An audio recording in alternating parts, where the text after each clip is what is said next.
Hi, it's me again. I wanted to add something that my husband brought up when we were just talking about our marriage. We're going to be married almost 23 years next month. And there was a time when I was attending a church that focused so much on tithes and offerings. And, I know the Bible says bring your tithes into the storehouse, and that's scripture. But they wanted you to sign a paper saying, well, you'll give 10% and, you can sign over your home to the church. And it was a lot of information on this paper. So they told me, well, you should leave him because he's not a believer and that you're unequally yoked so that you do not need to be together with him. And at the time, I was doing very well. I was making a lot of money, and I was tithing and giving large offerings. But the point was, for them to tell me that my husband was an unbeliever.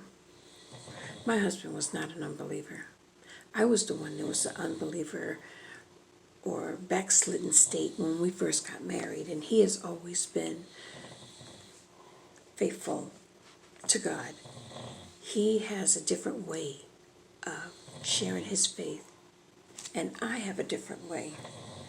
I am now very on fire. I want to preach the gospel to others, not in a church or anything like that, but preaching the gospel to share that Christ crucified, not God will give you the wonderful life.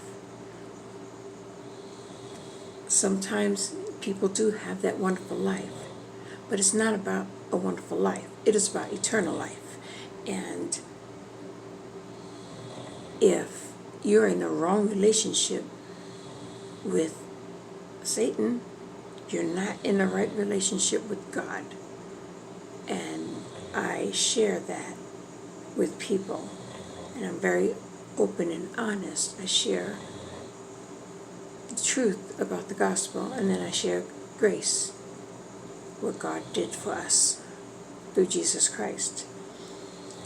But that statement really bothered me when it was said years ago, and I did tell him. I ended up leaving the church. I ended up actually going back to get the paper that I had signed saying that I would be giving over my home, and I was lost. I was seeking Christ, but I got lost because the deceiver came in and truly corrupted my mind. And now I'm just thankful to God that he has opened up my eyes. When I read God's word, and I ask God to open up my eyes, share with me what it is that he wants me to know. And I love study Bibles, but when I'm studying God's word, I cross-reference and I go back and forth. I don't use the extra words from a study Bible to try to understand. I will use different versions of Bibles and see how they compare, but that's what I do. But the statement of being unequally yoked, I think my husband and I are a very special and unique pair that share Christ in our different ways. Tony is very direct. Some of the people that he runs across, you cannot sugarcoat anything. You have to just lay it out there. And he is strong and firm and will do that. Me, I'm a little bit more meek. But I will bring you to the Word of God. That's what I do. Sometimes my memory is not as good as it used to be, But I know where it is in the Bible, so I just take you to the Bible. That way, it's no doubt if I'm sharing something with you and I'll say, well, you know what?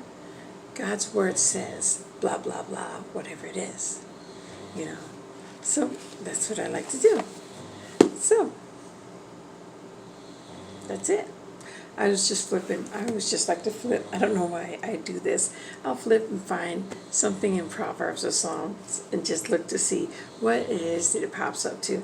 And this one popped up to Proverbs 15:1.